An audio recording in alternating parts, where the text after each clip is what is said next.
Sizin desteğinizi istemeye geldik. Belki diyeceksiniz seçim döneminde partiler bizi hatırlıyor, seçim sonrası bizi unutuyorlar. Bizler inşallah o partilerden olmayacağız. Yeni kurulmuş zaten bir partiyiz. Geçmişimizde böyle bir kirlilik yok elhamdülillah. Böyle bir suç da yok. Dosyamız, sabıka kaydımız da yok bu noktada. Geldiler bizden destek istediler de sonra bizi unuttular. Böyle bir geçmişimiz yok bizim. Hem biz bu seçimler üzerinden, siyaset üzerinden ne yapmak istiyoruz? Malumunuz, sizlerin de yaşadığı coğrafya mazlum bir coğrafya. Sizlerin yaşadığı halk, yaşadığınız tarih, zulüm tarihi, mazlum bir tarih. Ve dolayısıyla bizler hakikaten her şeyden önce bu topraklarda insan değeri verilmemiş olan, bugüne kadar horlanmış olan, dışlanmış olan halkımıza insan değeri verecek mahiyette onların haklarının mücadelesini vermek istiyoruz. İnsan değerlidir. Her şeyden önce biz insana yatırım yapacağız. Değerli kardeşler, yaşadığımız tarih, coğrafya, halk değerleri elinden alınmış bir halktır. Dikkat edin, bak bugün 28 Şubat.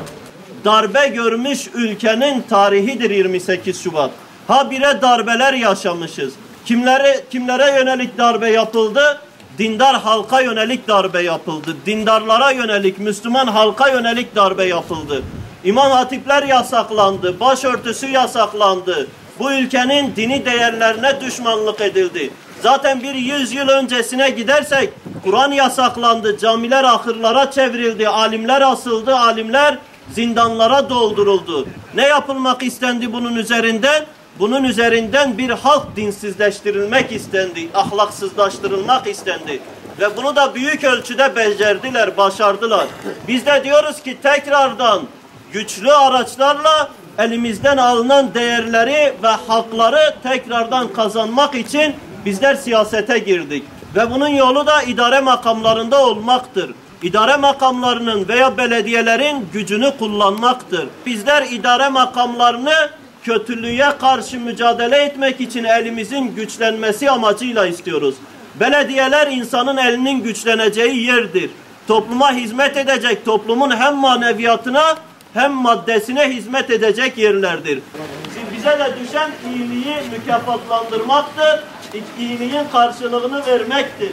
Onun dışında Allah-u Teala'ya dediğim gibi bizler toplumla ilgili sorumluluklarımız var ve toplumla ilgili sorumluluklarımızı yerine getirmek zorundayız. Siz bir çoban tayin ederken çobanın ahlakına dikkat etmez misiniz? Çobanın hayvanlarınıza sahip çıkıp çıkmayacağına dikkat etmez misiniz? Hiçbir çoban bize sahip çıkmamış sayın. Aynen öyle. Vallahi hiçbir tane çıkmamış. Aynen öyle. Hele şu halimize bakın. İnşallah biz diyoruz. Evet, inşallah. Gelen hemen bizden oyunu alır, daha bize selam bile göndermez. Bizler sizin oylarınızla iyilik yapmak istiyoruz. Desteğinizle hizmet etmek istiyoruz. Hepsini denediniz, kötü çıktı. Hür Dava Partisi tertemiz bir partidir. Bugüne kadar geçmişinde kirlilik yok.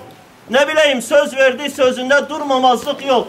Bir de bunu deneyin bakalım size getirecek mi, getirmeyecek mi, mücadele edecek mi, etmeyecek mi? Hesabını da sonradan dönün, sorun inşallah. Sadece hizmet aşkıyla buradayız.